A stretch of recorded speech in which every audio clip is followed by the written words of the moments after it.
Company of India limited, संपन्न भारत की पहचान, बीमित फसल, खुशहाल किसान।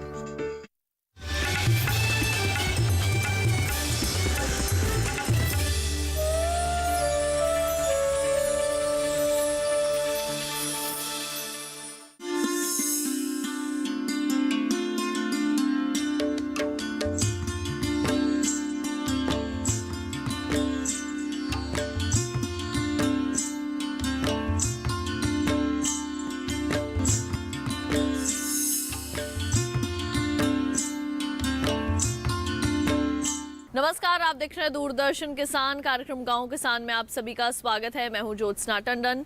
गांव किसान एक ऐसा कार्यक्रम है जिसमें हम आपको खेती किसानी और पशुपालन के संबंध में जानकारी देते हैं, साथ ही आपकी मुलाकात करवाते हैं एक ऐसे कामयाब किसान से जो कि आज दूसरे किसानों के लिए मिसाल बन चुके हैं। तो फिर आइए अपने आज के गाँव किसान कार्यक्रम की शुरुआत करते हैं। आइए कार्यक्रम की शुरुआत करते हैं हमारे पहले सेगमेंट खेती किसानी से।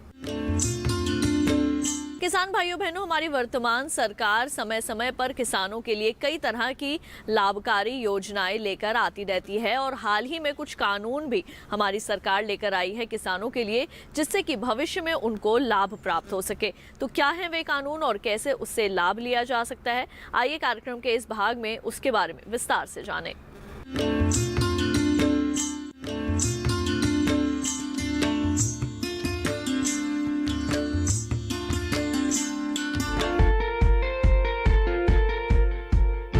कृषि हमारे देश की अर्थव्यवस्था का आधार है।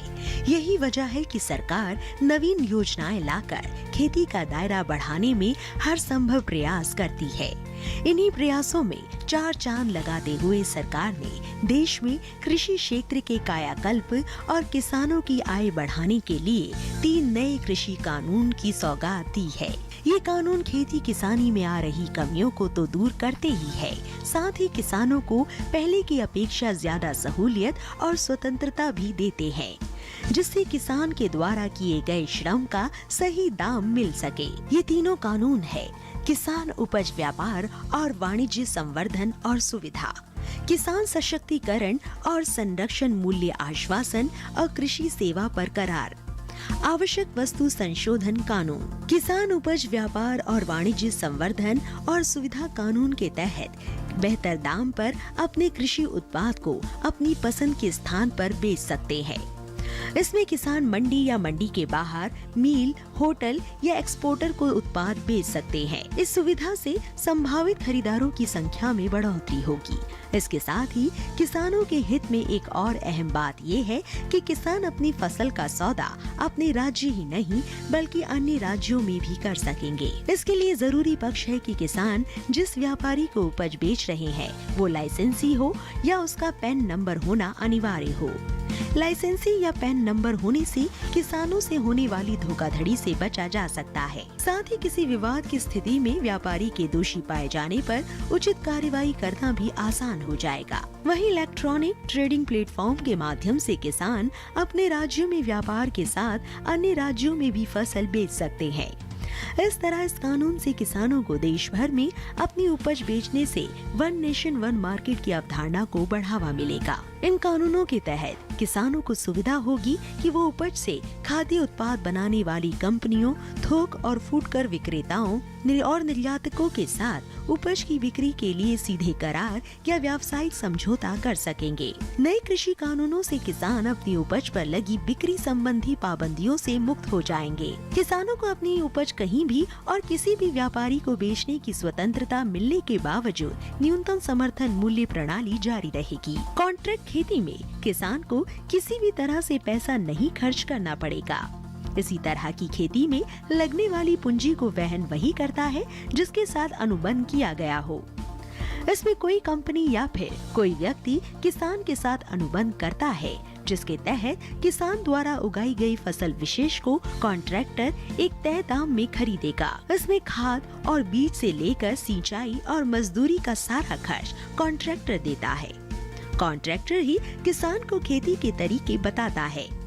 इस तरह के अनुबंध में फसल की क्वालिटी, मात्रा और उसकी डिलीवरी का समय फसल उगाने से पहले ही तय हो जाता है। अनुबंध होने के बावजूद जमीन पर मालिकाना हक किसान का ही होगा।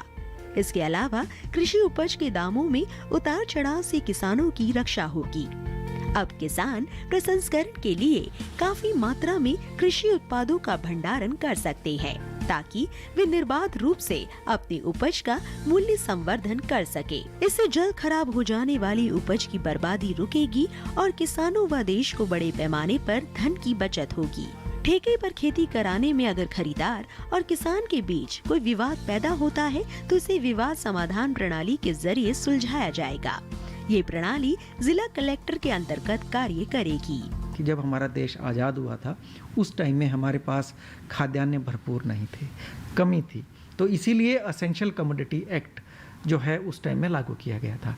लेकिन अब स्थिति बिल्कुल अलग है। अब हम बिल्कुल आत्मनिर्भर हो चुके हैं।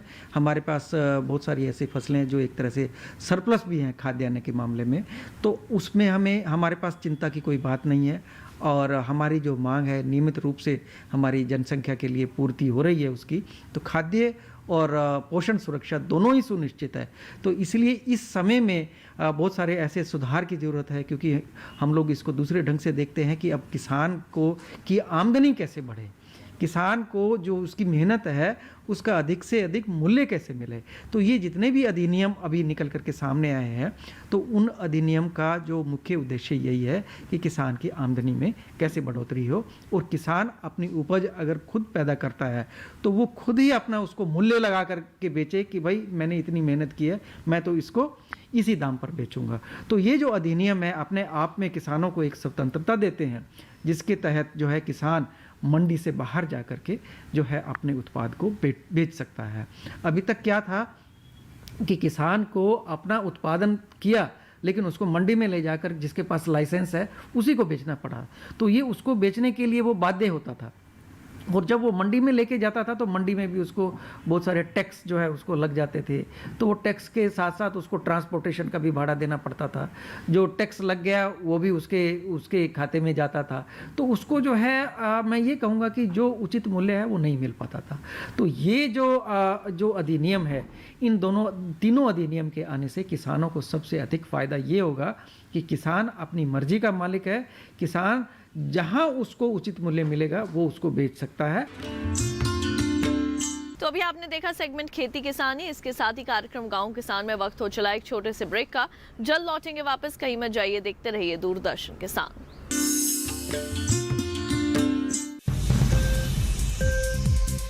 उपज के भाव ताव, आवक का हाल चाल, आयात निर्यात पर पैनी नजर, जानकारों की सटीक सलाह, सिर्फ मंडी खबर में सोमवार से शनिवार सुबह 8:05 पर।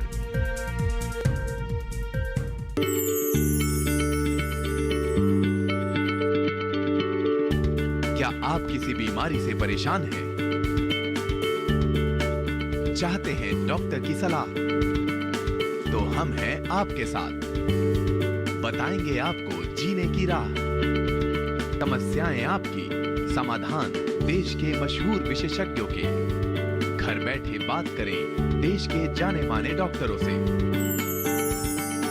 हमारे लाइव प्रोग्राम स्वस्थ किसान में हर शनिवार शाम 6 बजे से 7 बजे तक। बादलों की लुका छिपी, बारिश का हाल, बर्फ की चादर, बदलता रुख हवाओं का, और मौसम के लिहाज से कैसे करें खेती, और भी बहुत कुछ। मौसम खबर लाइव रोजाना सुबह 8:30 पर, शाम 5 बजे और 7:30 पर। ब्रेक के बाद एक बार फिर आप सभी का स्वागत है कार्यक्रम गांव किसान में। आइए कार्यक्रम में बढ़ते हैं आगे और अब देखते हैं सेगमेंट हमारा पशुधन। किसान भाइयों बहनों, अपने आज के सेगमेंट में हम आपको मुर्गी पालन के संबंध में देंगे कुछ विशेष जानकारियां। किस तरह से आप आसानी से कर सकते हैं मुर्गी पालन और कैसे उससे अपनी आमदनी में इजाफा कर सकते हैं, आइए जानते हैं विस्तार से।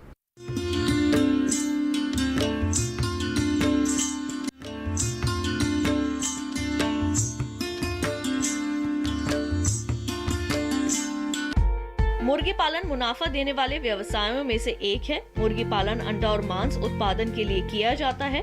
इस व्यवसाय की खासियत ये है कि इसे कम लागत में शुरू किया जा सकता है, जबकि इसमें मुनाफा मिलना भी जल्द शुरू हो जाता है। मुनाफा बना रहे इसके लिए मुर्गियों को खास देखभाल की जरूरत होती है। सर्दियों का आगमन दस्तक दे रहा है, ऐसे में मुर्गी पालकों को चाहिए कि वो कुछ खास बातों का ध्यान रखें और व्यवसाय में नुकसान होने से बचें। सर्दी के मौसम में मुर्गी पालन करते समय चूजों को ठंड से बचाने के लिए गैस ब्रूडर, बांस के टोकने के ब्रूडर, चद्दर के ब्रूडर, पेट्रोलियम गैस, सिगड़ी, कोयला, लकड़ी के गिट्टे, हीटर की तैयारी चूजे आने के पूर्व ही कर लेना चाहिए। ज्यादा ठंड होने पर चूजों के घर का तापमान 95 डिग्री फ़ारेनहाइट रखना चाहिए। जाड़े के मौसम में मुर्गी पालन करते समय चूजों की डिलीवरी सुबह के समय ही कराएं। शेड के पर्दे चूजों के आने के 24 घंटे पहले से ही ढक कर रखें। चूजों के आने के कम से कम 2 से 4 घंटे पहले ब्रूडर चालू करके रखें। चूजों को ठंड लगने से सर्दी खांसी की बीमारी होने का डर रहता है, इसलिए उचित उपचार करना जरूरी है। चूजों के साथ मुर्गियों को भी इस मौसम में देखभाल की जरूरत होती है। मुर्गी आवास को गर्म रखने के लिए आवास के ऊपर प्लास्टिक, बोरे, फिट्टी बिछा देना चाहिए ताकि ठंडी हवा को रोका जा सके। रात में जाली का लगभग 2 फीट नीचे का हिस्सा पर्दों से ढक दें। इसमें खाली बोरी या प्लास्टिक का इस्तेमाल भी किया जा सकता है। इससे अंदर का तापमान बाहर की अपेक्षा ज्यादा रहेगा। अंगीठी या स्टोव जलाते समय इस बात का ध्यान रखें कि अंगीठी अंदर रखने से पहले इसका धुआं बाहर निकाल दें। इस तरह से दी गई गर्मी से न केवल मुर्गियां आराम से रहेंगी, बल्कि मुर्गी घर का वातावरण भी गर्म बना रहेगा। दिन के समय ऐसी व्यवस्था रखें कि कम से कम 2 घंटे धूप अंदर जा सके। इसके लिए आवास बनाते समय मुर्गी घर की लंबाई पूर्व से पश्चिमी दिशा की ओर होनी चाहिए। साथ ही फर्श पर 3 से 5 इंच की बिछाली डालें, जिससे तापमान को नियंत्रित किया जा सके। शीतकालीन मौसम में मुर्गी दाना की खपत बढ़ जाती है। यदि मुर्गी दाना की खपत नहीं बढ़ रही है, तो इसका मतलब है कि मुर्गियों में किसी बीमारी का प्रकोप हो सकता है। इस मौसम में मुर्गियों के पास मुर्गी दाना हर समय उपलब्ध रहना चाहिए। वहीं पानी की खपत बहुत कम हो जाती है। इस दौरान मुर्गियों को ताज़ा और साफ पानी ही दें। इसके अलावा प्रकाश बल्ब के नीचे चूजों को गर्म करने के बाद ही खिलाना शुरू करें। शुरू में चूजों को वसा वाले कॉटेज पनीर और छोटे गेहूं, मकई या जई का आटा दें। पहले 3 दिन चूजों को बाजरा दलिया उबाल कर दें। इसके अलावा मक्के का आटा भी दे सकते हैं। चौथे दिन से सामान्य आहार देना शुरू करें। वहीं मुर्गियों में फीड ट्रफ में हमेशा दाने भरे होने चाहिए। सामान्य तौर पर एक संकर मुर्गी को रोजाना 110 से 140 ग्राम दाना जरूरी है। पर्याप्त मात्रा में दाना न मिलने पर अंडों की तादाद और वजन में गिरावट आ सकती है। इस मौसम में अंडे का उत्पादन बनाए रखने के लिए मुर्गियों को ठंड से बचाने के लिए बिजली के बल्ब लगाएं, जिससे करीब 16 घंटे प्रकाश मिलता रहे, जिससे मुर्गियां दाना अच्छी तरह चुगकर अंडा देती रहें। 200 वर्ग फीट जगह में कृत्रिम रोशनी देने के लिए 400 वाट क्षमता की बिजली का बल्ब लगाना चाहिए, क्योंकि अंधेरे में मुर्गियां दाना नहीं चुगती और इससे अंडा उत्पादन में कमी आ सकती है। तो अभी आपने मुर्गी पालन के बारे में विस्तार से जानकारी हासिल की। आइए कार्यक्रम में बढ़ते हैं आगे और एक नजर डाल लेते हैं इस माह के पशुपालक कैलेंडर पर।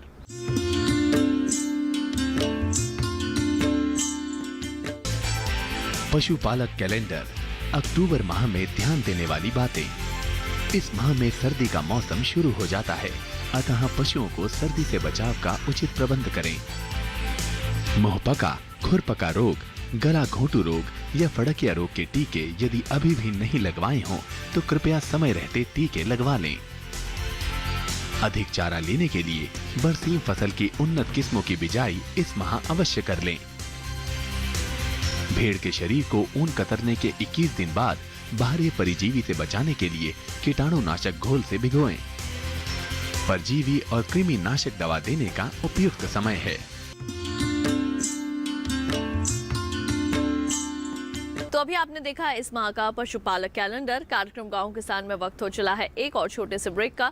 जल्द लौटेंगे वापस लेकर कामयाब किसान की दास्तां। आप देखते रहिए दूरदर्शन किसान।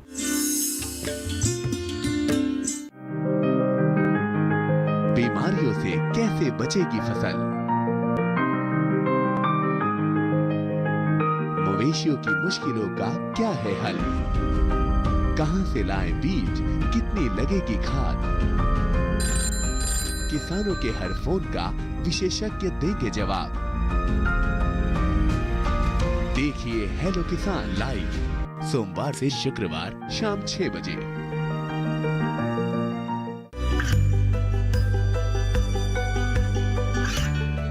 गांवों और पिछड़े क्षेत्रों में सरकारी योजनाओं की जानकारी पहुंचा। देश में कौशल और क्षमता विकास कर ग्रामीणों को सामाजिक बदलाव और विकास से जोड़ने की दूरदर्शन किसान की पहल चौपाल चर्चा देखें सोमवार से शुक्रवार सुबह 9 बजे।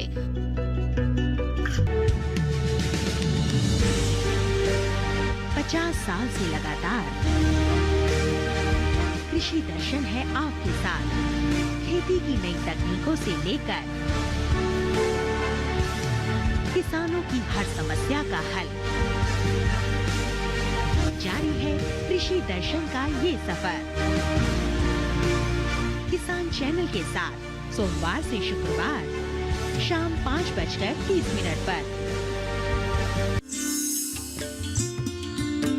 ब्रेक के बाद एक बार फिर आप सभी का स्वागत है कार्यक्रम गांव किसान में। आइए कार्यक्रम में बढ़ते हैं आगे और अब देखते हैं सेगमेंट कामयाब किसान की दास्तां। किसान भाइयों बहनों, आज हम आपकी मुलाकात करवाएंगे एक ऐसे कामयाब किसान से जिन्होंने खेती किसानी के क्षेत्र में दिन दुगनी रात चौगनी मेहनत की और आज कामयाब किसान की सूची में अपना नाम दर्ज करवा के दूसरे किसानों के लिए मिसाल बन चुके हैं।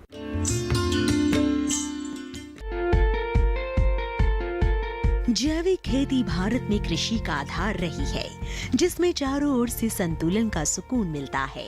यही कारण है कि देश के ज्यादातर किसान अब फिर से जैविक खेती की तरफ मुड़ रहे हैं। उत्तर प्रदेश के शामली के रहने वाले श्याम सिंह करीब 30 साल से खेती कर रहे हैं। इसके पहले इनके यहाँ रासायनिक खेती की जाती थी, लेकिन करीब 28 साल पहले उनके यहाँ हुई एक दुखद घटना ने पूरे परिवार का नजरिया बदल दिया और वो जैविक खेती करने लगे। इसके लिए उन्होंने बाकायदा प्रशिक्षण भी लिया। इनका मानना है कि जैविक खेती से किसी भी तरह का नुकसान नहीं होता, बल्कि इससे पर्यावरण के साथ साथ स्वास्थ्य भी रसायन मुक्त होता है। लेकिन उनका ये कदम इतना आसान ना था। शुरुआत में थी कई कठिनाइयाँ। इस दौरान कुछ लोगों ने इनका उपहास भी बनाया, लेकिन श्याम सिंह ने लोगों की बातों को नजरअंदाज कर अपने लक्ष्य की ओर बढ़ते गए। पहले श्याम सिंह 2 एकड़ में बागवानी किया करते थे, लेकिन दायरा बढ़ाते हुए अब 3 एकड़ के खेत में फसलें उगा रहे हैं। इनके खेतों में कई तरह की सब्जियां और फलों के पौधे लहलहा रहे हैं। श्याम सिंह भूमि का बेहतर इस्तेमाल करके वो मल्टी लेयर खेती भी कर रहे हैं। श्याम सिंह भूमि का बेहतर इस्तेमाल करके मल्टी लेयर खेती भी कर रहे हैं। जैविक खाद को पाकर फसलें भी मुस्कुरा रही है। यही वजह है कि श्याम सिंह खेती और बागवानी से अच्छा मुनाफा कमा रहे हैं। वो बताते हैं कि किस तरह से केले के लगाए पौधों से उन्हें अतिरिक्त मुनाफा हुआ। 2 लोगों को कैंसर हो गया था, मेरे पिताजी को और मेरी चाची को। लगभग 91 में और 92 के आसपास उन दोनों को कैंसर था। 92 और 93 में उनकी दोनों की डेथ हो गई थी। तो मेरे मन में कहीं से उस समय ये था कि कहीं ना कहीं के ये खान पान की वजह से कुछ ऐसा हो रहा है। मेरा खेती की तरफ रुझान था कि मुझे खेती ऐसी करनी चाहिए जिसमें कोई जहर वहर ना हो बिल्कुल भी। मैंने सुभाष पालेकर जी का शिविर किया। वहाँ प्राकृतिक खेती के बारे में हमने बहुत कुछ सीखा।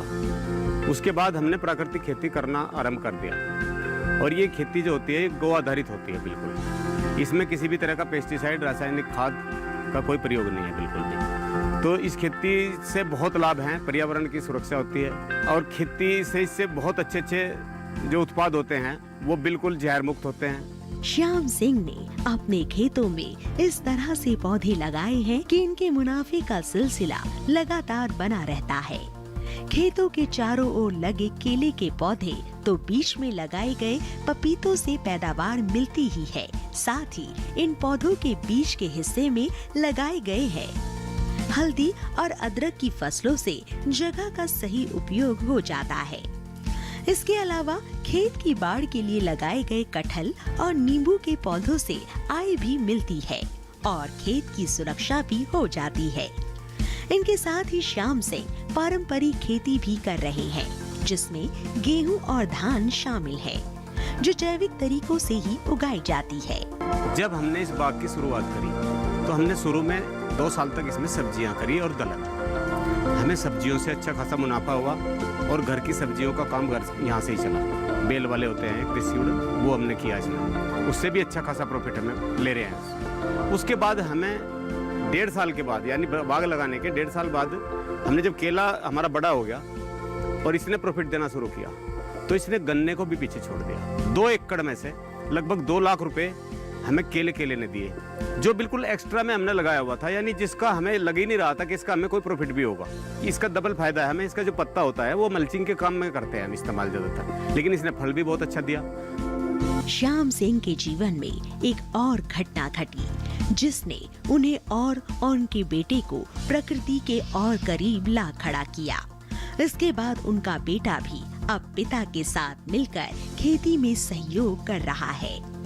श्याम सिंह पानी प्रबंधन पर भी काम कर रहे हैं। उनका मानना है कि खेती के लिए पौधों को नमी की जरूरत होती है, अतिरिक्त पानी की नहीं। वो मानते हैं कि पानी प्रबंधन करके किसान करीब 70% तक पानी की बचत कर सकते हैं। साथ ही श्याम सिंह का कहना है कि बेहतर पैदावार के लिए मिट्टी में जीवाणुओं की संख्या होना जरूरी है। इसके लिए श्याम सिंह गोबर और गौमूत्र के घोल का इस्तेमाल करते हैं। वहीं कीटों के नियंत्रण के लिए नीम से बने घोल का प्रयोग करते हैं। इसके पीछे उनके खुद के कुछ अलग ही तर्क है। वो जैविक खेती के लिए इस्तेमाल होने वाली गोबर की खाद भी खुद ही बनाते हैं। कहीं से हमें पता लगा कि भाई इस तरीके से बागवानी में काफ़ी अच्छा काम किया है यूपी के किसान ने, तो इनका नाम सुना हमने, तो इसी वजह से हम खेती में हमारी काफ़ी रुचि है। तो इसलिए हम चाहते थे कि देख के ही हम करें कुछ, ताकि जब हम देखते हैं तभी हमें पूरा आइडिया हो पाता है कि भाई हम क्या करना है, किस तरीके से करना है। एक किसान दूसरे किसान को बेहतर आसान तरीके से भी समझा सकता है, बताएगा, दिखाएगा। तो यहाँ आके भी काफ़ी अच्छा लगा हमें, और इनका जो तरीका है अलग ही तरीका है, और इससे जाहिर है कि किसानों की आमदनी ज़रूर बढ़ेगी। तो अभी आपने देखा सेगमेंट कामयाब किसान की दास्तां। इसके साथ ही हम उम्मीद करेंगे हमारे आज के गांव किसान कार्यक्रम में दी गई जानकारियां आप सभी के जरूर काम आएंगी। तो आज के लिए केवल इतना ही, मुझे दीजिए इजाजत। आप देखते रहिए दूरदर्शन किसान। नमस्कार।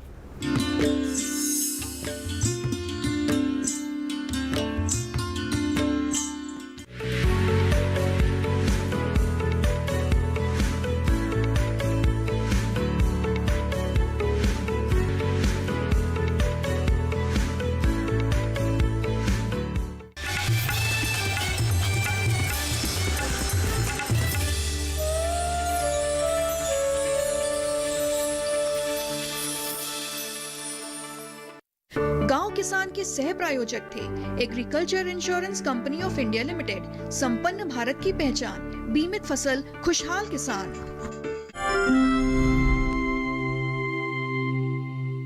औरैया जिले के विकास खंड भाग्यनगर स्थित परवाहा गांव में प्रमुख रूप से धान, गेहूं और मक्का की खेती होती है। परवाहा